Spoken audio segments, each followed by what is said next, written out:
அறத்தின் வழி நின்று வழிபடுத்த இனத்திற்கான ஒரு ஊடகம் வள்ளுவம். சப்ஸ்கிரைப் செய்து உறுதுணையாகுங்கள், பொருளாதாரம் கொடுத்து பெருந்துணையாகுங்கள். வள்ளுவம் நேயர்களுக்கு வணக்கம். அரசியல் பேசு நிகழ்ச்சிக்கு உங்களை வரவேற்பதில் மகிழ்ச்சி. என்று நம்மோடு இணைந்திருக்கிறார் மூத்த பத்திரிகையாளர் திருசத்தி சுந்தரராமன் அவர்கள். சார் வணக்கம். சார் வணக்கம் ராபின், சொல்லுங்க. நல்லா இருக்கீங்களா சார்? நல்லா இருக்கேன் சார். தவேக அரசின் முதல் சட்டமன்ற கூட்டத்தொடர் இன்னைக்கு தொடங்கி இருக்கு. தமிழ்த்தாய் வாழ்த்து முதல்ல ஒலிக்கப்பட்டிருக்கு. நாட்டுப்பண் 2 முறை ஒலிக்கப்பட்டிருக்கு. அதுவும் ஒரு பெரிய விமர்சனத்தை தந்திருக்கு. அதே போல் நம்முடைய எதிர்கட்சி வரிசையில் இருக்கக்கூடிய கட்சிகள் எல்லாம் பேட்ஜ் அணிஞ்சிருக்காங்க. வாய் தரங்க விஜய் சார் அப்படின்னு சொல்லிட்டு பேட்ஜ் அணிஞ்சிருக்காங்க. திமுக பேட்ஜ் அணிஞ்சிருக்காங்க. எப்படி பார்க்குறீங்க கூட்டத்தொடரையும் அதுக்கப்புறமா அங்கே நடந்த விஷயங்களையும்? தவேக ஆட்சிக்கு முதல் சட்டமன்ற கூட்டம், அதனால் அவர்களுக்கு நம்முடைய வாழ்த்துக்களை தெரிவித்துக் கொள்கிறோம். இதில் ஒரு நல்ல விஷயம், இதில் யாரை பாராட்டுதுன்றதை தாண்டி ஒரு நல்ல விஷயம் என்னென்னா, வழக்கமாக இந்த வந்தே மாதரம், ஏன்னா போன ஜனவரியில் மத்திய அரசு ஆளுநர் ஜனாதிபதி கலந்து கொள்கிற விழாக்களில் முதல்ல வந்தே மாதரம், அடுத்தது தேசிய கீதம், அடுத்தது மாநில வாழ்த்து பாடல், தமிழ்த்தாய் வாழ்த்துனா தமிழ்த்தாய் வாழ்த்து, அப்புறம் முடியும் போது தேசிய கீதம், இப்படிங்கிற ஒரு ஃபார்முலாவை நாடு முழுக்க எல்லா மாநிலங்களும் சட்டசபையில், அதாவது சட்டசபையிலன்னு இல்லை, ஆளுநர் ஜனாதிபதி கலந்து கொள்ளும் விழாக்களில், அப்போ சட்டமன்றமும் அதில் வந்துடும், ஆளுநர் கலந்து கொள்கிறார் அப்படின்னு சொல்லி இருந்தது. இது ஆர்.என். ரவி இருக்கும்போது திமுக ஆட்சியில் அடிக்கடி இன்ஃபேக்ட் அந்த பிரச்சனையினால தான் அந்த விதிமுறையே மத்திய அரசு கொண்டு வந்தது. ஆர்.என். ரவி அவர்களுக்கும் தமிழக அரசுக்கும் திமுக அரசுக்கும் உள்ள பிரச்சனை அதிகமாச்சுன்றதுனால தான் இப்படி ஒரு விதிமுறையை கொண்டு வந்துடுவோம், இல்லைன்னா ஆளுக்கு ஒன்று சொல்லிட்டு இருக்கேன், இதான் முதல்ல அதான் முதல்ல. அதுக்கு முன்னாடி விதிமுறைகள் இல்லை, மரபுன்னு ஒன்று கடைப்பிடிக்க. அது மரபு வேறங்க. இப்போ மரபுன்னு சொல்லும்போது தமிழ்நாட்டில் இதான் மரபு அப்படின்னா அது எப்படி நீங்கள் இன்டர்பிரேட் பண்ணுறது, அவங்கவுங்களுடைய கருத்துக்கு ஏற்ற மாதிரி வந்துடும். அப்போ இதுக்கு ஒரு விதிமுறை கொண்டு வந்துடுவோம்னு சொல்லி ஜனவரி இந்த வருஷம் தான் நினைக்கிறேன் கொண்டு வந்தாங்க, இந்த வருஷமாக கொஞ்ச நாள் முன்னால். ஆனால் அவர் ஆர்லேகர் அவர்கள் இதில் ஒரு பெரிய பிடிவாதம் பிடிக்காமல், வந்தே மாதரம் முதல்ல ஒலிக்கணும்னு சொல்லாமல், தமிழ்த்தாய் வாழ்த்து முதல்ல போட்டுட்டு அடுத்தது தேசிய கீதம் போட்டுட்டு கடைசியில் முடியும் போது தேசிய கீதம் போட்டார், வந்தே மாதரத்தை விட்டுட்டார். நம்ம விட்டுட்டாருங்கிறத நான் ஒரு குறையாவோ குறைபாடோ விமர்சனமாகவோ சொல்லலை. நான் என்ன சொல்லணும்னா, முதல் சட்டமன்ற கூட்டம் எடுத்தோடனே சண்டை இல்லாமல் கொஞ்சம் சமாதானமாக போனது, அதற்கு ஒரு 50% விஜய்க்கும், விஜய் மாண்புமிகு முதல்வர் விஜய் அவருடைய தலைமைக்கும், 50% ஆளுநர் அவர்களுக்கும் அந்த கிரெடிட்டை கொடுக்குறோம். ஆளுநர் ஒத்துக்கலைன்னு வைங்க, இது என்ன ஆகும், ஆளுநர் உரையை புறக்கணிக்கிறான்னு. போன தடவை அந்த திமுக அரசில் இருக்கும்போது பொன்முடி ஆர்.என். ரவி ஆளுநரை பார்த்து போயா அப்படின்லாம் சொல்லி அது ரொம்ப ஒரு பெரிய சர்ச்சையாச்சு இல்லையா? எடுத்தோடனே அந்த மாதிரி ஒரு சூழ்நிலை இல்லாமல் சுமூகமாக நடந்தது. என்னை பொறுத்தவரை நான் இந்த வந்தே மாதரம் பாடணும் போனோம்லாம் அதெல்லாம் உண்மைதான். வந்தே மாதரத்துக்கு உரிய மரியாதை கொடுக்க வேண்டும், தேசிய கீதத்திற்கு உரிய மரியாதை கொடுக்க வேண்டும், தமிழ்த்தாய் வாழ்த்துக்கு சரியான மரியாதை கொடுக்க வேண்டும். ஆனால் அதே சமயம் இது முதல்ல போடணும், அது 2வது போடணும், இது 3வது போடணும், இதை ஏன் 2வது மாற்றி பாடினேன், இது ஒரு பெரிய ஒரு விஷயமாக சர்ச்சையாக்கிறத விட அதுக்கு உண்டான மரியாதையை கொடுக்க வேண்டும். முதல்ல பாடினா என்ன, கடைசியில் பாடினான், அது நான் தமிழ்த்தாய்க்குன்னு சொல்லலை, தேசிய கீதத்துக்குன்னு சொல்ல, வந்தே மாதிரி அந்தந்த பாடலுக்கு உரிய மரியாதையை நாம் காண்பிக்க வேண்டும் என்பது தான் முக்கியமே தவிர, 1 2 ஆக்கிட்டாங்க, 2 1 ஆக்கிட்டாங்க, வரிசையை மாற்றிட்டாங்க, இதில் போய் நம்மளுடைய நேரத்தையும் கவனத்தையும் மக்கள் நலனை விட்டுட்டு இதில் பேசுகிறது அர்த்தம் இல்லை என்பது தான் என்னுடைய கருத்து. அந்த வகையில் ஆளுநர் அர்லேகர் அவர்களும் இந்த ஒரு சமாதானமான ஒரு சூழலில் இதை சுமூகமாக எடுத்து சென்றார். ஏன்னா பிடிவாதம் பிடிச்சிருந்தா அவர் தான் அந்த விதிமுறையை சொல்லியிருந்தால் அவர் சொல்லியிருக்கலாம், பாருங்கள் இதுதான் விதிமுறை. அப்போது உண்மையை சொல்லப்போனால் இதில் விட்டு கொடுத்தது விஜய் அவர்களா அர்லேகர் அவர்களானா அர்லேகர் அவர்கள் தான். விதிமுறையை சுட்டி காட்டி வம்பு செய்யாமல் சரிங்க நல்லபடியாக பண்ணி விடுவோன்னு. அதே மாதிரி அவருடைய ஆளுநர் உரையிலையும் பார்த்திங்கன்னா இவங்க எழுதி கொடுத்த உரையை படிச்சிடார். வழக்கமாக எல்லா அரசுமே அவங்க தான் ப்ரிப்பேர் பண்ணி கொடுப்பாங்க, தயார் பண்ணி கொடுப்பாங்க, படிப்பாங்க. ஆர்.என். ரவி இருக்கும்போது சட்ட ஒழுங்கு சுமூகமாக இருக்கிறதெல்லாம் வந்து இவங்க திமுக எழுதின போது இதை என்னால் படிக்க முடியாது, அந்த மாதிரி சில பாயிண்ட்ஸை வந்து படிக்க முடியாதுன்னு சொல்லி அதில் தகராறு வந்து பாதியில் போனார். இவர் இந்த வம்பெல்லாம் வேணான்னு சொல்லிட்டு எதனாலேயே தெரியல. இப்படி அர்லேக்கர் முடிவு செய்தது வந்து அர்லேக்கரின் முடிவா இல்லை மேலெடுத்த முடிவா? ஏன்னா மேலெடுத்த முடிவாக இருக்கவும் வாய்ப்பு இருக்குது. தாவேக அரசுடன் எடுத்த உடனே வந்து ஒரு மோதல் போக்கு நிலை வேண்டாம். திமுக அரசுடன் வந்து மோதல் போக்கு நிலை இருந்தது. அந்த ஆட்சியை வந்து மக்கள் ஏதோ ஒரு காரணமாக பல காரணங்களுக்காக அகற்றி விட்டார்கள். இப்போ தாவேக ஆட்சியை நீங்கள் அகற்றுற மாதிரி ஒரு சூழ்நிலை வந்ததுன்னு வைங்க, அகற்ற முடியுமா? அந்த மாதிரி சூழ்நிலை இருக்கான்னால் எண்ணிக்கையை பொறுத்த வரைக்கும் இப்படி இன்னும் அந்த செட் ஆகலை. ஆட்சியை கவிழ்ப்பதற்கு ஒன்றும் யார் முயற்சி பண்ணணும்? அதிமுக முயற்சி பண்ணுறதுக்கு வாய்ப்பு இல்லை. அதிமுக நிலைமையே வந்து அங்கே வந்து ஆலங்கோலமாக இருக்குது, எல்லாம் மாறி போயிட்டே இருக்காங்க. தினம் 2 பேராக 4 பேராக பிரபலமான பெயர்களே 2 பேர் வராங்க.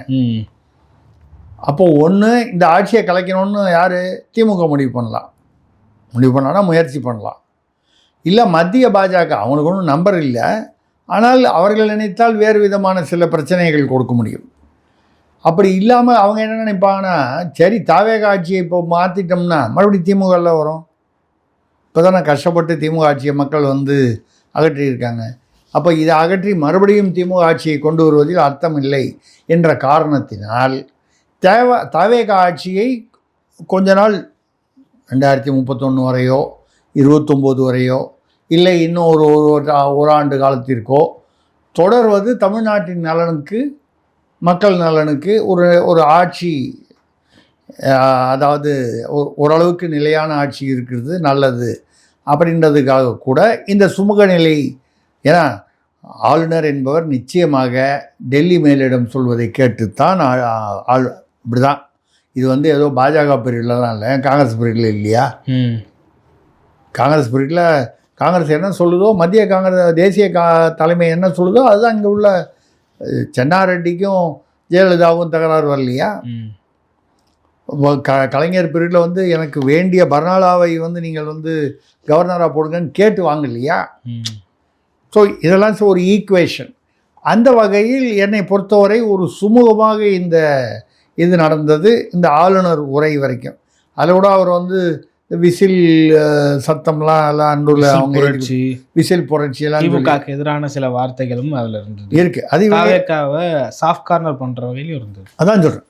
அப்போ இது மத்திய பாஜக தேசிய பாஜக கொஞ்ச நாட்களுக்கு தாவேகாவை ஆட்சி செய்ய விடுவது, தொந்தரவு இல்லாமல் ஆட்சி செய்ய விடுவது என்ற ஒரு சுமூக முடிவிற்கு வந்திருக்கிறார்கள் என்பதன் அடையாளம்தான் ஆளுநர் அர்லேக்கர் அவருடைய இந்த போக்கு.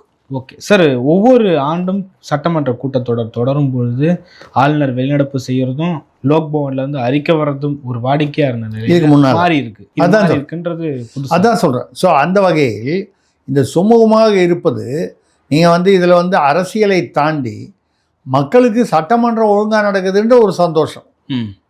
அதான் சொன்னேன். இது யாருக்கு கிரெடிட் கொடுக்கறதுங்கிறதெல்லாம் தள்ளி விட்டுட்டு பார்த்தீங்கன்னா சுமூகமாக சட்டமன்றம் நடைபெற்றது என்பது வரவேற்கத்தக்கது ஒன்று. ரெண்டாவது, இவங்க வந்து கருப்பு பேட்ஜ் போட்டு வந்தாங்க.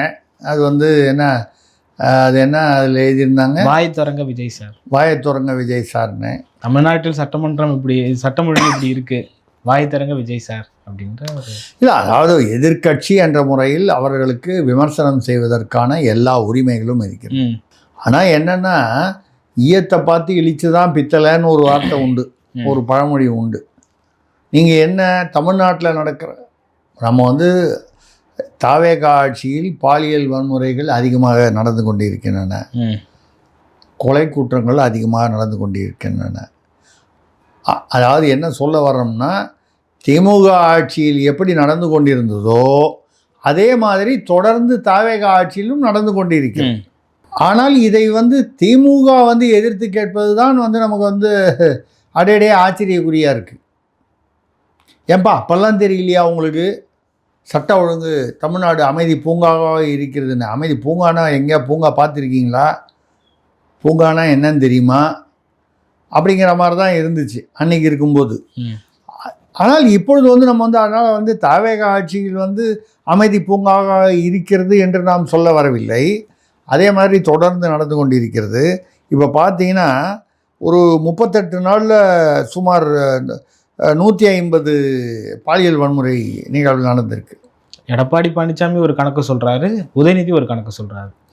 இல்லை, இந்த கணக்குகளில் எது வந்து ஏறத்தாழ ஒன்றா இருக்கணும். 100க்கும் மேற்பட்ட ஒருத்தர் 130 மாறு, ஒரு 150 மாறு அதெல்லாம்.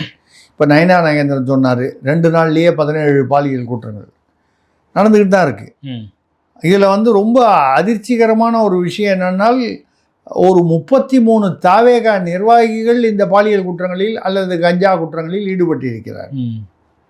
இப்போ ஸ்ரீவைகுண்டத்தில் அந்த அன்னை சரவணன் அவர் ஏதோ பெரிய லாட்ரி சீட்டில் வாட்ஸ்அப் குரூப் வச்சு ஒரு நாளைக்கு இந்த கள்ள லாட்ரி மூலமாக 1 கோடி ரூபா ஏதோ ஒரு குடும்பத்துக்கு அவர் சேர்த்து கொடுக்குறாராம். அவர் ஒருத்தர் மட்டும், ஒரே ஒரு ஏஜென்ட் மட்டும் ஒரு நாளைக்கு 1 கோடி ரூபா சேர்க்குறாருன்னா, ஒரு கொங்கு பகுதியில் அவர் இருக்கிறது ஸ்ரீவைகுண்டம், ஆனால் லாட்ரி நடத்துறது கொங்கு பகுதி.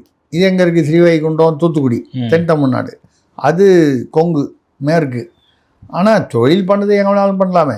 ரெண்டாவது வாட்ஸ்அப் குரூப் நடத்துறது இங்கே கர்நாடகாவில் உட்காந்து கூட தமிழ்நாடு வாட்ஸ்அப் குரூப்பை நடத்திட்டு போகலாமே. அந்த மாதிரி வந்து அன்னை சரவணாவது பண்ணுறாருன்றாங்க. இன்னும் வந்து கனிம வளங்களுக்கு வந்து ஒரு லோடுக்கு இவ்வளவு பணம்னு அன்னை சரவணன் அவரை சார்ந்தவர்கள் பணம் வசூல் செய்கிறார்கள் லஞ்சம் என்று பத்திரிகையில் தகவல்கள் வருகின்றன.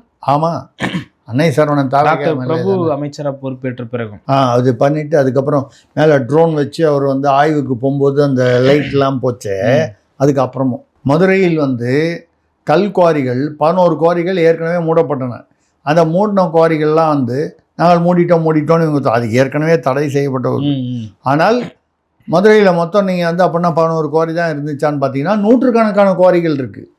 அதெல்லாம் அதாவது சட்டவிரோதமான குவாரிகள். லைசன்ஸ் பிரகாரம் உள்ள குவாரிகளை பற்றி நம்ம பேச வேண்டிய அவசியமே இல்லை. ரெண்டாவது அவர்கள் முறைப்படி, இன்னொன்று 50 மீட்டர் தோண்டலாம்னு சொல்லும்போது 500 மீட்டர் தோன்றான்னா அது சட்டவிரோதம் தான். ஆமாம், லைசன்ஸுக்கு எதிரானது. இல்லை, லைசன்ஸே இல்லாமல் சுத்தமாக தோண்டாது இன்னும் மோசம். இப்படிப்பட்டது மதுரையில் மூர்த்தி அவர்கள் அமைச்சராக இருக்கும்போது நிறைய நடந்தது. அதில் நிறைய குற்றங்கள் அப்படிலாம் பேசுவாங்க. அதுக்கு யார் காரணம் தெரியாது. திமுக நிர்வாகிகள் நடத்தும் அந்த கல்குவாரிகளில் உள்ள தோண்டி பார்த்தீங்கன்னா இவ்வளோ பணம் இருக்கும். யார் எதிர்த்து பேசுகிறாங்களோ இல்லை இப்போ வந்து யாராவது ஒரு பெண் கற்பழிக்கப்பட்டால் அது வேறு கல்குவாரிக்கு சம்மந்தம் இல்லாமல் அது எங்கே கொண்டு போய் புதைக்கிறதுனா அந்த கல்குவாரியில் புதைச்சிட்டா வெளியில் தெரியாது. அதில் ஒரே பாறை இதெல்லாம் நிறைய வந்திருக்கு. நான் சொல்கிறது அப்போ வந்து புலனாய்வு பத்திரிகைகளெல்லாம் வந்த தகவல்களையெல்லாம் மனதில் வைத்து சொல்கிறேன். இதை நம்ம கற்பனையாக சொல்லலை. நானே பல யூடியூப்லேயும் பேசியிருக்கேன் இதெல்லாம் கோட் பண்ணி. இப்போ நம்ம என்ன செய்தி வருதுன்னா, மதுரை, தூத்துக்குடி, அப்புறம் அந்த பக்கம் கன்னியாகுமரி போன்ற இடங்களில், கன்னியாகுமரினா கேரளா பார்டர், இன்னும் கனிம வளங்கள் கடத்தப்பட்டு வருகின்றன. சரி, அப்போ யார் வசூல் பண்ணுறாங்க? திமுகவான்னு கேட்டால் இல்லை, தாவேகா உள்ளூர் நிர்வாகிகள் வசூல் செய்ய ஆரம்பித்து விட்டாங்க.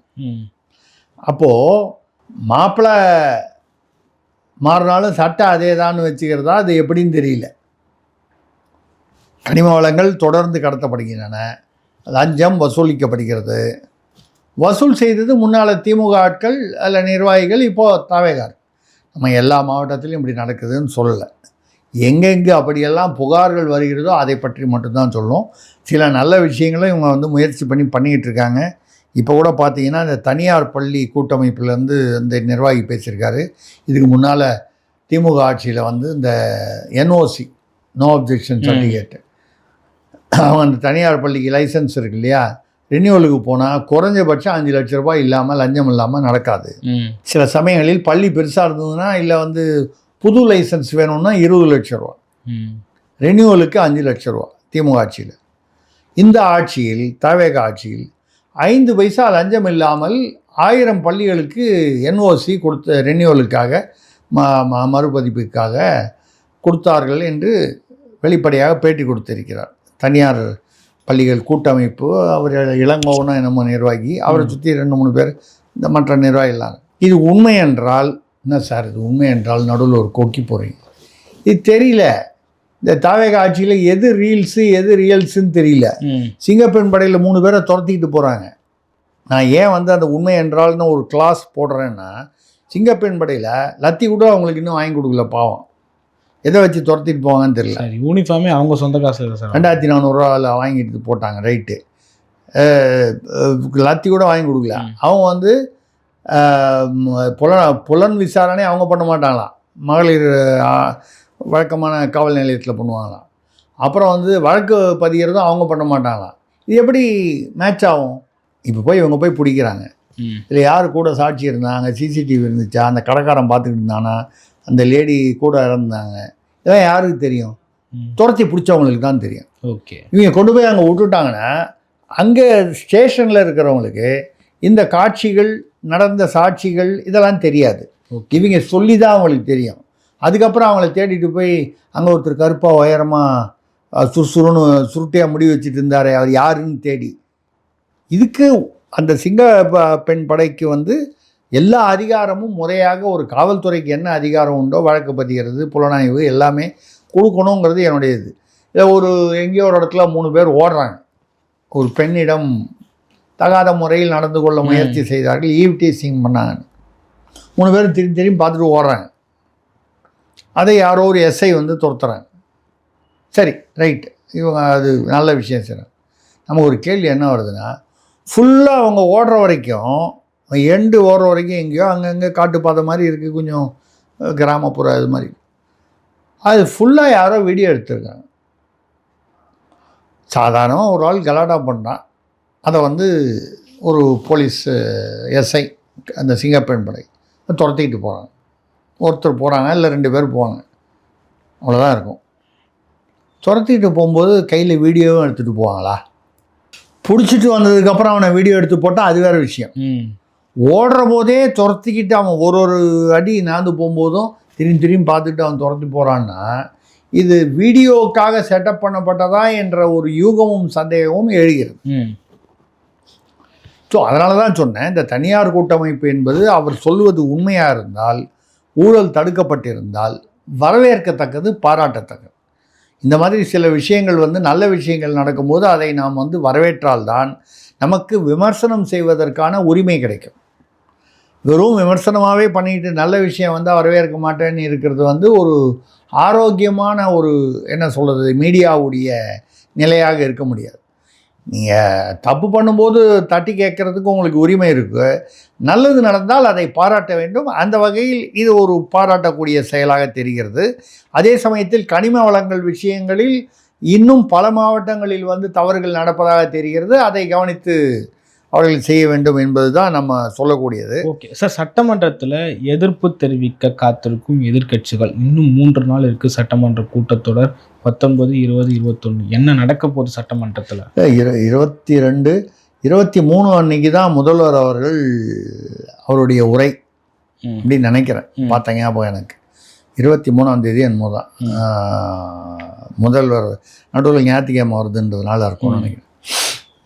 ஸோ அந்த முதல்வர் உரையில் என்ன பேச போகிறாரு? போன தடவை வந்து சட்டமன்றத்தில் எதிர்க்கட்சி சட்டமன்ற தலைவரான உதயநிதி அவர்கள் எழுப்பிய கேள்விக்கு 8 மணி நேரம் பொறுத்து பதில் சொன்னார்னு அவர் கிண்டல் பண்ணி அறிக்கை விட்டார். இந்த முறை அப்படி இல்லாமல் உடனடியாக பதில் சொல்வார் என்ற எதிர்பார்ப்பும் தகவலும் இருக்கிறது. சார் இதே மாதிரி தான் சார் டெல்லியில் இப்போது நிதி ஆயோக் கூட்டத்துக்கு போன விஜய் வந்து பத்திரிகையாளர்களை சந்திக்க போகிறாருன்னு ஒரு தகவல் வந்தது. எல்லா பத்திரிகையாளரும் ஆவலாக காத்துட்டு இருந்தோம், ஆனால் அது நடக்கலை. ஆமாம், அதனால தான் வந்து சார் லெகசி வந்து அது முதல் தடவையே வந்தது. பிரதமரை வாழ்த்துக்கள் தெரிவிக்க போனபோதே சார் லெகசி அப்படின்னா பாரம்பரியத்தில் பிரகாரம் இங்கே வந்தால், டெல்லிக்கு வந்தால் முதல்வர் வந்து ப்ரெஸ் மீட் கொடுப்பாங்க, நீங்கள் கொடுக்கலையான்னு கேட்டு தபதபான்னு ஏறி வண்டியில் ஓடியான்ட்டார். அதே மாதிரி தான் நிதி ஆயோக் விஷயத்துலேயும் வந்து அது என்னமோ அவருக்கு வந்து அந்த என்ன சொல்கிறது எக்ஸ்டெம்போர்னு சொல்லுவாங்க, கேள்வி கேட்ட உடனே பதில் சொல்லக்கூடிய அந்த ஒரு கான்ஃபிடென்ஸ் இல்லையா அவருக்கு? எழுதி கொடுத்தா தான் அவர் பதில் சொல்லுவாரா, இல்லை ஒரு கால் அதை கொடுத்ததுக்கப்புறம் அதை விசாரித்து யோசனை செய்து அதுக்கப்புறம் தான் பதில் சொல்லுவாரா? அவருடைய சுபாவம் அப்படி இருக்கலாம், நமக்கு தெரியல. ஆனால் ஒரு மூத்த அரசியல்வாதியாக நம்ம வந்து இன்னும் நம்மளுடைய நெடுங்கால அரசியல் பாதை, அது இப்போ என்ன பேசிகிட்டு இருக்காங்க சொன்னால் நீங்கள் வந்து அதாவது ஆச்சரியப்படுவீங்களா அதிர்ச்சி அடைவீங்களான்னு தெரியல. அவருடைய சுற்றி உள்ள ஜான் ஆரோக்கியசாமி போன்றவர்கள் அடுத்து அவர் பிரதமராவதற்கு ரூட்டு ஜெகதீஷ் இவங்களாம் வந்து சார் நம்ம இவரும் சார் ஜோதிடர் ஜோதிடர் சொல்லுதான் நான் நம்ப மாட்டேன். பிரியங்கா காந்தி வந்து பிரைம் மினிஸ்டர் ஆவாருன்னு சொன்னாங்க. அப்புறம் வந்து கமலஹாசன் தமிழ்நாட்டு முதல்வராகி 20 வருஷம் ஆளுவாருன்னு சொன்னாங்க. கமலஹாசன் வயசுக்கு 20 வருஷன்றதே கொஞ்சம் நான் ஒன்றும் 100 வயசு இருக்கட்டும். அவர் சொல்லுது ஏதோ 2 வருஷம் இருப்பார், 5 வருஷம் இருப்பார், ஒரு டேர்ம் 2 டேர்ம் இருப்பார்னு சொன்னால் கூட நியாயம். அவர் எப்போ சொன்னார்? 21க்கு முன்னால். அவர் எம்எல்ஏ கூட ஆகலை, ராஜ்யசபா எம்பி தான் இருக்கார். ஸோ அதனால் அந்த ஜோதிடர் சொல்கிறத நான் பெருசாக எடுத்துக்கல. நான் சொல்கிறது இவர்கள் வந்து பிற்காலத்தில் எதிர்காலத்தில் விஜய் அவர்கள் பிரதமர் ஆனோன்னு எதுக்காக என்ன பண்ணுறாங்கன்னா, விஜய் அவர்கள் இந்த அறிக்கை தயார் பண்ணி தான் பேசுகிறாரு. அவர் ஒன்றும் எக்ஸ்டம்போரா ப்ரெஸ் மீட்டில் இப்படி நீட்டணுன்னு பேசுகிறது இல்லை. ஆதவர்ஜுனாவோட பேசுகிறாரு. எனக்கு தெரிஞ்சு ஆதவர்ஜுனா ஓரளவுக்கு பேசுகிறாரு. மற்ற அருண்ராஜ் போன்றவர்கள் பேசுகிறார்கள். புஷி ஆனந்த் கூட அப்படி ஒன்றும் நிறையா பேசுகிற மாதிரி தெரியல. ராஜ்மோகன் ஓரளவுக்கு ராஜ்மோகன் ஓரளவுக்கு சில அமைச்சர்கள் பேசுகிறார்கள். ஒருத்தருடைய நேச்சர்னு சொல்லக்கூடிய அந்த மாதிரி விஷயங்கள். அந்த இதில் பார்த்தீங்கன்னா இவர் அடுத்து பிரதமராவதற்கு என்னென்னால் பிரதமராகணும்னா வட மாநிலங்களில் உங்களுக்கு ஒரு இது வேணும், புகழ் வேணும். அதாவது அந்த அந்த அந்த இவர் பேசுகிறது, இந்த பேசுகிறதெல்லாம் ஹிந்தியில், ஒரியாவில், பெங்காலியில், மராட்டியிலெல்லாம் மொழிபெயர்த்து அங்கே வெளியிடுவதற்கு ஏற்பாடுகள் நடக்கிறது. அப்போ ஒரு கெஜ்ரிவால் இப்போ காணாமல் போயிட்டார். மம்தா பானர்ஜி கிட்டத்தட்ட முடிஞ்சு போன கதை. இப்போ போகிற போக்கு பார்த்தா உத்தவ் தாக்கரேவும் ஏற்கனவே அது கொஞ்சம் மோசமாக தான் இருந்தது, பலவீனமாக. இப்போ அதுவும் போகுது. இந்த சைடு ஸ்டாலின் இப்போ நிறைய சமாஜ்வாதி கட்சியிலையும் மறுபடியும் பிளவு வருதுன்னு இன்னைக்கு காலையில் பத்திரிகையில் போட்டுருக்கான். ஸ்டாலின் இங்கே கொஞ்சம் அவருடைய குளத்தூர் தொகுதியிலேயே தோல்வி உற்று தளர்ந்து இருக்கிறார். நான் உடல் ரீதியாக மட்டும் சொல்லலை, அரசியல் ரீதியாகவும் தளர்ந்து இருக்கிறார். எடப்பாடி கேட்க வேணாம், அங்கே பிளவு மிக மோசமாக இருக்கிறது. அப்போது கிட்டத்தட்ட வந்து பாஜகவிற்கு தேசிய அளவில் எதிர்ப்பே இல்லை. ஏன்னா சரத்பவார் கட்சியெலாம் வந்து இன்றைக்கி இங்கே இருப்பாங்க, நாளைக்கு அங்கே இருப்பாங்க, காங்கிரஸோட கூட்டி சேருவாங்க. இப்போ மகாராஷ்டிராவில் சொல்கிறாங்க சரத்பவார், ஒரிஜினல் சரத்பவார் பெரியவர், அவருடைய அந்த ஃபேக்ஷன், அந்த பிரிவு பாஜகவுடன் ஆட்சியில் வந்து சேரப்போகுது. இதில் உத்தவ் தாக்கரே 9 எம்பி வருமோ, அதில் 6 பேரோ 7 பேரோ வந்து ஏக்நாத் ஷிண்டே சைடில் போய் சேர போகிறாங்க. இப்படி நீங்கள் காஷ்மீரில் உமர் அப்துல்லா பார்த்தீங்கன்னா ஒரு கிட்டத்தட்ட ஓரளவுக்கு பாஜக மத்திய அரசு நம்ம மாநில அரசு இப்படி ஒத்து போயிட்டோம்னா சரியாக வரும் அப்படிங்கிற ஒரு முடிவுக்கு வந்து ஓரளவுக்கு அந்த அந்த நிலைக்கு வந்துட்டார். அது நல்லது தான். ஏன்னா ஒரு காலத்தில் வந்து காஷ்மீரில் இராணுவம் போனாலே கல்லெடுத்தடித்த இளைஞர்கள் இன்று தேசிய கொடியை வைத்து கொண்டு ஜனகணமன பாடுகிறார்கள் என்றால் அது வரவேற்கக்கூடிய விஷயம். தேசிய ஒற்றுமை, தேசிய பாதுகாப்பு. அப்போ அவர் அதை புரிஞ்சுக்கிட்டு எங்கே எதிர்க்கணுமோ அங்கே மட்டும் எதிர்ப்போம், மிச்ச இடங்களில் வந்து மத்திய அரசுடைய தயவு தேவை. அப்போது தேசிய அளவில் பாஜகவிற்கு காங்கிரஸ் ஒன்று தான் வந்து எதிரி. காங்கிரஸ் ராகுல் காந்தி இருக்கிற வரைக்கும் பாஜக கவலை இல்லை, அது ஓட்டிடுவாங்க, அது தெரிஞ்ச விஷயம். காங்கிரஸும் ஒன்றும் மிகப்பெரிய சக்தியாக இல்லை. இங்கே 24 மாநிலத்தில் வந்து பாஜக அல்லது பாஜக கூட்டணி ஆட்சி புரிகிறாங்க. இவங்க 2-3 தெலுங்கானா, கர்நாடகா, ஏதோ இமாச்சல் பிரதேஷ் 3-4 மாநிலம் தான் அவங்க இருக்காங்க. இந்த சூழ்நிலையில் இப்போ விஜய்க்கு வந்து அதாவது தேசிய அளவில் ஒரு வெற்றிடம் இருக்கிறதுன்னு சொல்லலாம். எந்த ஒரு கட்சிக்கும் பாஜகவை எதிர்த்து ஒரு கட்சி வரணுன்னா காங்கிரஸை தவிர வேறு எந்த கட்சியும் அந்த அளவுக்கு இல்லை. காங்கிரஸ் பலவீனமாக இருக்கிறது. அப்போ விஜய் கட்சியை வந்து அந்த அளவுக்கு கொண்டு போகலாம் அப்படின்னா வட இந்திய அந்த இதெல்லாம் இருக்கணும். அவருக்கு ஒரு அட்வான்டேஜ் என்ன, கேரளா, தெலுங்கானா, ஆந்திராலாம் கொஞ்சம் ஃபாலோவிங் இருக்கும் விஜய்க்கு. நடிகர் என்ற முறையில் அவருடைய நடிப்பு பிடிச்ச அவருடைய படங்கள் வந்து டப்பிங்கில் ஓடுது. இதை வைத்து அவரை வந்து பிரதமர்னால் நான் சொல்கிறது பிரதமர் வேட்பாளராக கொண்டு போக ரூட் ஜெகதீஷிடம் ஒரு அசைன்மெண்ட் கொடுக்கப்பட்டிருக்கிறது என்பது எனக்கு கிடைத்த செய்தி. அது ஆக முடியுமா? எப்போ ஆவாங்க? 2029 இல்லை 2034 இதெல்லாம் வந்து பொறுத்திருந்து பார்க்கணும். ஓகே, இப்போ தமிழக வெற்றி கழகம் வந்து அனைத்து இந்திய தமிழக வெற்றி கழகமாக மாறப்போகுது. மாறலாம், மாறுவதற்கான வாய்ப்புகள் நிறைய இருக்கின்றன. முன்னால் ஒரு அனைத்து இந்தியா சேர்த்துட்டா முடிஞ்சு போச்சு இல்லை இல்லையா சார்? அண்மையில் கூட கர்நாடகா போனப்போ விஜய்க்கு அங்கேயும் ரசிகர்கள் கூட்டம் பெருசாக இருந்தது. நிறைய பேர் வந்து ரிசீவ் பண்ண கத்துனதை பார்க்க இல்லை, அது வந்து ஒரு சாலைகளில் கூட வந்து அவங்க சேர்ந்து. அதனால தான் சொல்கிறேன், தென்னிந்தியாவில் ஓரளவுக்கு ஏற்கனவே வந்து அவருடைய படங்கள் டப்பிங் போகிறதுனால ஒரு ஈர்ப்பு, அவருக்கு இப்போ ஒரு ஃபாலோயிங் இருக்குது. வட இந்தியாவில் அந்த அளவுக்கு இருக்காது. அதை ஏற்பாடு செய்வது தான் இப்போ ரூட் ஜெகதீஷ், ஜான் ஆரோக்கியசாமி போன்றவர்கள் செய்கிறார்கள். அவர்களிடம் அந்த பணி கொடுக்கப்பட்டிருக்கு. ஏன் நம்மளும் வந்து ஒரு தமிழர் பிரதமராக தான் வரவேற்க வேண்டியதானே. தமிழ்நாட்டிலிருந்து ஒரு பிரதமராக விஜய் பிரதமர் வேட்பாளர்னு சொல்லும் பொழுது தமிழ்நாட்டுக்கு முதல்வர் யார் என்ற கேள்வியும் வருது. உடனே அதுக்காக தான் ராகவா லாரன்ஸ் அதனால தான் இப்போவே அவர் பிரதமராக போயிட்டா நம்ம முதல்வராக வரலான்னு ஐடியா போடுறாரா அப்படின்ற சந்தேகம் உங்கள் மனசில் வருது. உங்களுக்கு பார்க்கும்போது என்னால் இங்கேருந்து பார்க்க முடியுது. எனக்கு தெரியல, ராகவா லாரன்ஸ் அவர்களுக்கு ஒரு ஆர்வம் இருக்கிறது. அவருக்கு என்று ஒரு பாசிட்டிவ் இமேஜ் ஒன்று இருக்குது. அவர் மாற்றுத்திறனாளிகளுக்கெல்லாம் உதவி பண்ணுவார். அதே நேரத்தில் நெகட்டிவ் இமேஜும் ஸ்ரீரெட்டி எனக்கு தெரியும். அந்த ரெண்டையும் தான் படமே ஒரு பெரிய நெகட்டிவ். சும்மா காஞ்சனா எடுத்துகிட்டு இருக்காரு. காஞ்சனா 4 வரப்போகுது. இப்போ காஞ்சனா 3 தாண்டி காஞ்சனா 4 வரப்போகுது. உடனே அவரை வந்து காஞ்சனா அப்படின்னு அந்த அர்த்தத்தில் கொண்டு போயிடுறாங்க. சிங்கப்பெண் மாதிரி காஞ்சனா படை. ஆமாம், அது வேறு விதமாக போயிடுது. ரெண்டாவது இந்த ஸ்ரீரெட்டி வந்து அவங்க விவரித்ததெல்லாம் பார்த்தா இந்த பக்கம் இருக்கிற பாசிட்டிவ் இமேஜ் அவ்வளவும் காலி. சரி, அவங்க இவரை மட்டும் சொல்லலை, நடிகர் விஷாலை சொன்னாங்க. சார் இன்னொன்று எடுத்தது ரெட்பிக்ஸ் ஃபெலிக்ஸ் தான் சார். எது? ஆமாம், பேட்டி எடுத்தது அது தாவைகளை தான் இருக்கார் அவர். அப்போது அங்கே வந்து அவர் ராகவா லாரன்ஸ் போல ரொம்ப நான் வந்து இந்த ஸ்ரீரெட்டி விவகாரங்கள் ஸ்ரீரெட்டி விவகாரங்கள்லாம் நான் தான் சொன்னது ரொம்ப கொச்சையாகவும் பச்சையாகவும் அவங்க அது விவரிச்சிருப்பாங்க. எந்த அளவுக்கு தன் உடலை பயன்படுத்தி கொண்டார்கள் என்பதை ரொம்பவும் கொச்சையாக விவரித்திருப்பார்கள். சரி, அது அவங்களுடைய இது, நம்ம அதுக்கு மேலே என்ன சொல்ல முடியும். அதில் வந்து முன்னாள் துணை முதல்வர் உதயநிதியும் அடக்கம். ஒவ்வொருத்தருக்கு அனகொண்டா, ஒருத்தருக்கு நம்ம நாகராஜன், ஒருத்தருக்கு ஒரு பேர்லாம் வேறு போட்டவங்க. அது சொல்கிறதுக்கே கஷ்டமாக இருக்குது நமக்கு. ரைட்டு, இதெல்லாம் தாண்டி இவருக்கு வந்து இப்படி பாருங்கள், அந்த பாசிட்டிவ் நெகட்டிவ் எல்லாம் விட்டுருங்க. இந்த ஜல்லிக்கட்டில் கூட அவருக்கு வந்து முன்னால் போய் அவங்களா போராட்டம் பண்ணாங்க, ஒரு நடுவில் போய் நான் தான் ஏதோ தலைவருங்கிற மாதிரி ஒரு பில்டப்லாம் கொடுத்தாரு. அதே சமயத்தில் அந்த கடைசி நாள் அன்றைக்கி ஒரு அசம்பாவிதம் நடந்தது ஜல்லிக்கட்டு. அப்போ வந்து நடிகர் ஆர்யா போன்றவர்கள்லாம் இருந்தார்கள், இவர் வந்து வரவே இல்லை. இந்த குற்றச்சாட்டுகள்லாம் உண்டு.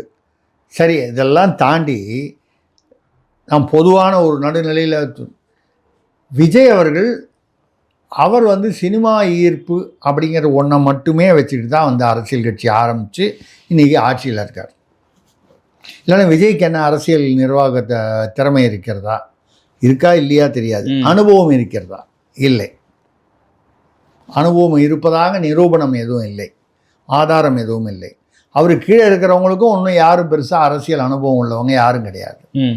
ஆதவர்ஜுனாவோ, புஷி ஆனந்தோ, அருண்ராஜோ, யாரும். செங்கோட்டையனை சொன்னால் செங்கோட்டையன்னு நம்பர் 5 தான் வச்சுருக்கேன். செங்கோட்டையன்னு அதிமுகவில் ஒன்றும் பெரிய அவர் தலைவராக இல்லை. அமைச்சர்களில் ஒருவராக இருந்தார், நிர்வாகிகளில் ஒருவராக இருந்தார். இப்போ அந்த மாதிரி சூழ்நிலையில் ராகவா லாரன்ஸ் அவருக்கு ஏதோ ஒரு குறிப்பிட்ட வட்டம் இருக்குது. விஜய் அளவுக்கு ஒப்பிடுற அளவுக்கு இல்லைன்னா கூட ஒரு குறிப்பிட்ட அந்த சினிமா அந்த ஆர்வம் உள்ளவர்கள் ராகவா லாரன்ஸுக்கு இருக்கிற பாசிட்டிவை மட்டும் நினச்சி கூட போகலாம். அவருக்கு ஒரு விஜய் என்கிற நடிகர் முதல்வர் தான், ஆனாலும் அவர் அடிப்படையில் நடிகர். இன்னொரு நடிகர் ஹீரோவாக நடிக்கிறவரை உள்ளே விட்டுருவாரா அவ்வளோ சீக்கிரம்? போட்டியாக நினைக்க மாட்டாரா? அவரை விட்டுருங்க. விஜய்க்கும் ராகவா லாரன்ஸுக்கும் ரொம்ப எட்டாத உயரம், அதாவது அந்த சினிமா பாப்புலாரிட்டியில். புஷி ஆனந்தோ, ஆதவர்ஜுனாவோ, மற்ற அடுத்த லெவல் நிர்வாகிகளோ இந்த 5 இடத்துக்குள்ளே இவர் வந்துடக்கூடாதுன்னு நினைப்பாங்கல்ல ராகவா லாரன்ஸ். அந்த இடத்த விட்டு கொடுக்க அவர்கள் தயாராக இருப்பார்களா? எவ்வளோ கஷ்டப்பட்டு அங்கே வந்து அவர் புஷி ஆனந்த் ரொம்ப வருஷமாக அந்த இயக்கத்தை ரசிகர் மன்றம் நடத்திட்டு இருக்காரு. ஆதவர்ஜுனா தினமும் காலையில் சாயந்தரம் பேசிக்கிட்டு இருக்காரு. மக்களிடையே அறிமுகம் வேற இருக்கு. அறிமுகம் இருக்குது. இப்போ ஓரளவுக்கு ஒரு ஒரு ஒரு ஒரு ஆதவர்ஜுனா மூத்த அமைச்சர், அருண்ராஜ், இப்படி நான் சொல்கிறது வந்து அடுத்த நிலையில் உள்ளவர்கள். இவர்கள் இடத்தை விட்டு கொடுக்கணும். இப்போ ராகவா லாரன்ஸ் வந்தால் இதுக்கும் கீழே எங்கேயோ தான் இருக்கணும். அதை அவர் ஏற்றுக்கொள்வாரா? ஒரு சாதாரண ஒரு எம்எல்ஏவாவோ ஒரு நகராட்சி மாநகராட்சி மேயராவோ ஏற்றுக்கொள்வாரா? அவருக்கு மந்திரி ஆகணும்னு ஆசை இருக்கும்ல. இப்போ தான் சினிமானா எல்லாருமே வந்து முதல்வர் ஆகணுன்றாங்க. வரிசையாக சூர்யா ஆசைப்படுறாருன்றாங்க, சிவகார்த்திகேயன் ஆசைப்படுறாருன்றாங்க, விஜய் சேதுபதி ஆசைப்படுறாருங்கிறாங்க, சிம்பு ஆசைப்படுறாருங்கிறாங்க, தனுஷ் ஆசைப்படுறாருங்க. எல்லாருமே முதல்வர் ஆகுது. ஆமாங்க. நான் கூட ஏதோ ஒரு தமாஷா ஒரு நிகழ்ச்சியில் சொன்னேன்.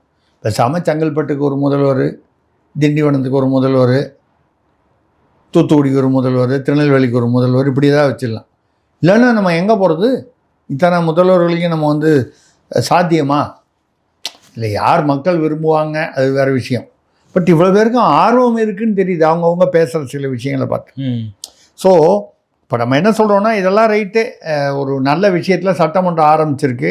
ஆனால் நீங்கள் சட்டமன்றத்தை நல்லபடியாக முடியுங்கள். நீங்கள் வந்து உதயநிதிக்கு பதில் அங்கேயே கொடுக்கிறீர்களா, வீட்டிற்கு போய் 8 மணி நேரம் கொடுக்குறீங்களாங்கிறதான் உங்கள் விஷயம். ரெண்டாவது, சட்டமன்றம் முடிஞ்சு வந்தால் கூட ப்ரெஸ் மீட்டில் வந்து பேசணும் விஜய் அவர்கள். பத்திரிகையாளருடைய கேள்விக்கு அந்தந்த இடத்திலேயே பதில் சொல்லணும். அப்போ தான் வந்து அரசியலில் நிலைத்து நிற்க முடியும். ஓகே, அந்த மக்களுக்கு அந்த நம்பிக்கை வரும். கேட்டு டான்னு பதில் சொன்னார். அண்ணாமலை எப்படி குறிப்பிட்ட ஒரு காலத்துக்குள்ளேயே, குறைந்த காலத்திலேயே எப்படி வந்து வளர்ந்தார். இப்போ தனியாக பிரிஞ்சு போயிட்டார், இயக்கம் வச்சுருக்காரு, 18 லட்சம் சேர்த்துட்டாரு, 50 லட்சம் சேர்த்தா தான் கட்சின்னு சொல்லியிருக்காரு. இதெல்லாம் ஒரு பக்கம் இருக்க. இப்போது பாஜகவிற்கும் அண்ணாமலைக்கும் என்ன விதமான உறவு அப்படிங்கிறது வெளிப்படையாக யாரும் சொல்லவும் மாட்டேங்கிறாங்க. இப்போ தமிழிசை அவர்கள் ஏதோ பேசினார்கள் அண்ணாமலையை எதிர்த்து. அதற்கு அமித்ஷா அவரை கடிந்து கொண்டதாக சில தகவல்கள் உலவுகின்றன. ஆனால் வந்து நான் பாஜகவிலேருந்து யாரையுமே கூப்பிடலாங்கிறாரு.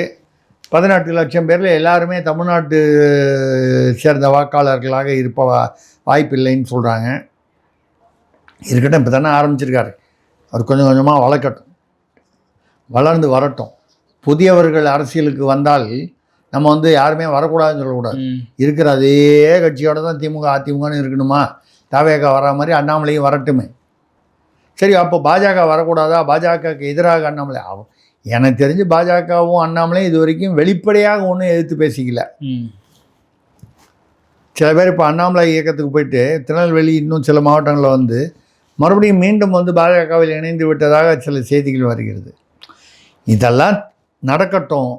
தாண்டி அவர் அண்ணாமலை என்ற இளைஞருக்கு ஒரு ஈர்ப்பு இருக்கிறது, அதில் யாரும் மறுக்க முடியாது. அவருக்கு பேச்சு திறமை இருக்கிறது, விவரம் அறிந்து பேசக்கூடியவர் என்கிற ஒரு இமேஜ் இருக்கிறது. நல்லபடியாக அரசியலில் வரட்டும், அவ்வளோதான் நம்ம சொல்லுவோம். அந்த மாதிரி வரும்பொழுது விஜய் அவர்கள் நிற்கணும்ல. உதயநிதி கூட ஆரம்பத்தில் கொஞ்சம் அப்படி இப்படி இருந்தார், இப்போ கொஞ்சம் பேச ஆரம்பிச்சிட்டார். கொஞ்சம் ஒரு சில ஆண்டு அனுபவத்தில். அதே மாதிரி மெல்ல மெல்ல விஜயும் அவர்கள் அந்த லெவலில் வந்தால் தான் அப்போது வந்து அடுத்த தலைமுறைன்னு சொல்லக்கூடிய விஜய், உதயநிதி, இவர் நம்ம அண்ணாமலைன்னு வச்சுப்போம். நான் பாஜகவில் இப்போ நயினார் நாகேந்திரன் என்னமோ கேரளாவுக்கு கவர்னராக போடுறாங்க. அர்லேக்கர் அவர்களை தமிழ்நாட்டுக்கு, அதாவது முழுசாக இங்கேயே அவர் தமிழ்நாட்டுக்கு மட்டும் இப்போ என்ன 2 இடத்துக்கும் மாறி மாறி இருக்கார்.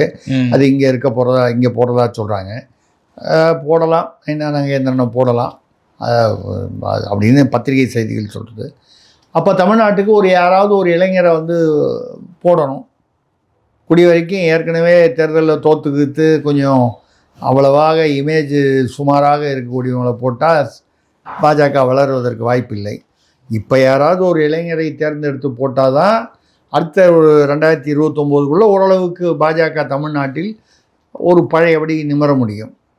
ஏன்னா அண்ணாமலை தனியாக இயக்கம் போயிட்டார், இதுக்கப்புறம் மீண்டும் பாஜகவிற்கு வருவதற்கான வாய்ப்புகள் இல்லை. இப்படி இருக்கக்கூடிய சூழ்நிலையில் உங்களுக்கு வந்து இல்லை, இதில் என்ன நம்ம வந்து சொல்லணுன்னா, தாவேகா வந்து இந்த சட்டமன்றம் பேசுறது இதெல்லாம் ஒரு பக்கம். இந்த பாலியல் வன்முறைகளை கட்டுப்படுத்த வேண்டும். முதல்ல தமிழ்நாடு முழுக்க கட்டுப்படுத்தணும். அதாவது பொதுவாக, குறிப்பாக தாவேகா நிர்வாகிகள் அங்கங்கே போய் இந்த பாலியல் இதில் ஈடுபடுறாங்கன்னா, இப்போது வெளியில் வந்திருக்கிறது பார்த்தீங்கன்னா 33 நிர்வாகிகள் இதுவரை பாலியல் குற்றங்கள் செய்ததாக, போக்சோ உட்பட. ஓகே. தாவேகா சும்மா அடிப்படை நிர்வாகி ஏதோ ஒரு கிராமத்தில் ஒன்றிய செயலாளராக கூட இருக்கலாம். ஆனால் தாவேகான்ற துண்டு போட்டாலே உடனே வந்து அவன் தப்பு பண்ணால் அது பெருசாகிடுது இல்லை. ஓகே சார், சேலத்தில் கூட மணிகண்டன் ஒருத்தர் வந்து ஓமலூர் கிட்டத்தட்ட 50 பேர் 50 பெண்களை வந்து கடன் வாங்கி தருவதாக கூப்பிட்டு பாலியல் ரீதியான தொழில்களில் ஈடுபட்டு வீடியோவும் ஃபோட்டோவும் வச்சுருக்காங்க. அது வந்து ஒரு குட்டி பொள்ளாச்சி போல இருக்கு. பொள்ளாச்சியை விட இன்னும் பெருசாக இருக்குன்னு சொல்கிறக்கூடிய அந்த அளவுக்கு தான் வந்து 10,000 வீடியோக்கள் ஏதோ இருக்குன்னு தான் சொல்கிறேன். அது மாதிரி வந்து பொள்ளாச்சியே மீறக்கூடிய அளவுக்கு அப்படின்னா இப்போ என்ன ஆகிடுது? இப்போ திமுக இது அதிமுக ஆட்சியில் பொள்ளாச்சி, திமுக ஆட்சியில் ஞானசேகரன் மற்றும் விளாத்திக்குளம் மற்றும் நிறையா, தாவேகா ஆட்சியில் ஓமலூர் மணிகண்டன், ஸ்ரீவைகுண்டம் அன்னை சரவணன், இப்படி வந்துச்சுன்னால் தாவேகாவிற்கும் திமுக அதிமுகவிற்கும் ஒன்றும் பெரிய வித்தியாசம் இல்லை. குற்ற சம்பவங்கள், பாலியல் வன்முறை, கஞ்சா போதை. இப்போ நிறைய இடத்துல தாவேகா நிர்வாகிகள் கஞ்சா போதையில் போலீஸ்காரரையே தாக்கியிருக்காங்க, வீடியோக்களே வருகிறது. இதையெல்லாம் அவர் வந்து கட்டுப்படுத்தணும். ஓகே. இதை கட்டுப்படுத்தாமல் இப்போ கூட வந்து பார்த்தீங்கன்னா, இது வந்து வன்முறையெல்லாம் ஒன்றும் இல்லை. ஆகாஷ் என்ற தாவேகா நிர்வாகி சுரண்டை, அதாவது தென்காசி, அங்கே பார்த்தீங்கன்னா பாம்பு கடிச்சிருச்சு அவர். இது வந்து விபத்து, பாம்பு கடிச்சிச்சு. எங்கள் வயல்வெளியிலையா கிராமத்திலேயே எங்கேயோ அங்கே சுரண்டை, அங்கே பக்கத்தில் அந்த ஆஸ்பத்திரிக்கு போய் அரசு மருத்துவமனைக்கு போயிருக்காரு. அவரையும் கடிச்சிருச்சு, அவர் நண்பர் ஒருத்தரையும் கடிச்சிருச்சு. இங்கே உட்காந்து பேசிட்டு இருக்கும்போது கடிச்சிருச்சானுமோ. அது விஷப்பாம்பாக இருக்கும் போட்டுருக்கு. கட்டுவிரியன்லாம் அவங்களுக்கு மிகுந்த விஷம் கொண்டு. சுரண்டைக்கு போய் அங்கே பாம்பு கடிக்கு மருந்து இல்லாமல், விகே புதூருக்கு அங்கேருந்து கூட்டு போக சொல்லி அங்கே இல்லாமல், ஆலங்குளத்துக்கு போய் அங்கே இல்லாமல், திருநெல்வேலிக்கு போய் அங்கேயும் இல்லாமல், மீண்டும் சுரண்டைக்கு நைட்டு 8 மணிக்கு புறப்பட்டு மறுநாள் 6 மணி வரைக்கும் எந்த ஆஸ்பத்திரிலையுமே ட்ரீட்மெண்ட்டு கிடைக்கல. ஆள் போயிட்டார். இவர் யார்? தாவேகா நிர்வாகி. தாவேகா நிர்வாகி. அவர் பேர் ஆகாஷ். வயசு ஏதோ ஒரு 18-20 வயசு இளைஞர். வயசை வச்சு நம்ம வந்து 24 இருந்தால் பரவாயில்ல, 22 இருந்தால் கூடாது அப்படின்னு இளைஞர். அப்போ கிட்டத்தட்ட இந்த 5-6 அரசு மருத்துவமனையில் பாம்பு கடிக்கான மருந்து ஸ்டாக் இல்லை. முதல்ல வந்து இதே மாதிரி மா சுப்பிரமணியம் அவர்கள் சுகாதாரத்துறையில் இருக்கும்போது சில இடங்களில் இந்த மாதிரி நடந்தது. எடப்பாடி கூட விமர்சனம் பண்ணார். அவர் வந்து நாங்கள் யாரோ தப்பாக சொல்லிட்டாங்கன்னாரு. பட் இது வந்து ஒரு மரணமே நிகழ்ந்திருக்கிறது. அப்படின்னா இல்லைங்கிறது தெளிவாகுது. ஓகே. இதுவரைக்கும் சுகாதாரத்துறை அமைச்சர் அருண்ராஜ் ஏதாவது வாயை திறந்து பேசியிருக்கிறார். சட்டமன்றம் வந்து நடந்து கொண்டே இருக்கிறது. இருக்கட்டும், நடுவில் வந்து 5 நிமிஷம் ஒரு அறிக்கை ஒன்று டைப் பண்ணி கொடுத்தீங்கன்னா அது பாட்டில் வந்துட்டு போகுது. ஓகே. இது நடந்தது வருத்தத்திற்குரியது. பொதுமக்களுக்கு நடந்தாலும் இதே தான். நான் ஏன் இந்த தாவேகான்னு குறிப்பிட்டு சொல்கிறேன்னா, தாவேகானா வந்து உள்ளூர் தாவேகா நிர்வாகி போய் ஒரு அழுத்தம் கொடுப்பான்ல அந்த ஆஸ்பத்திரியில். ஆளுங்கட்சி நாங்கள் ஏங்க ரேஷன் கடையில் போய் நாங்கள் ஆளுங்கட்சின்னு 3000 ரூபா ஒரு பெரியவர் போய் தாவேகான்னு சொல்லி வசூல் பண்ணுறாரு. பல இடங்களில் போய் இந்த கனியம்பாடி வேலூரில் வந்து சூளைகள்லாம் அவன் மாதத்துக்கு 1 லட்ச ரூபா கொடுக்கணும்னு சொல்லி அவங்களாம் மறியல் போராட்டத்தெலாம் ஈடுபட்டான். இதெல்லாம் தெரியுது இல்லை? அதுக்கெல்லாம் ஒன்றும் 6 மாதம் அவகாசம் தேவையில்லை. லஞ்சம் எப்படி வாங்குவது, மிரட்டி பணம் வாங்குவது எப்படி கடைகளில் போய், அதெல்லாம் முத நாளே தெரியுது. நிர்வாகம் பண்ணணும். ஏங்க சரியா இல்லை, குற்றங்கள் நடக்குது, குளறுபடிகள் நடக்குதுன்னா அதுக்கு 6 மாதம் எங்களுக்கு அவகாசம் வேணும்னா அது நியாயமாக தெரியல. இது மட்டும் எப்படி சொல்லித்தர்றாங்க? ஊழல் பண்ணணும், மிரட்டணும், லஞ்சம் வாங்கணுங்கிறத மட்டும் எப்படி சொல்லித்தர்றாங்க? அதுக்கு பயிற்சியே தேவையில்லையே. பல்வேறு கருத்துக்களை பகிர்ந்து கொண்டீங்க. மற்றும் ஒரு காலம் சந்திப்போம். நன்றி. நன்றி, வணக்கம்.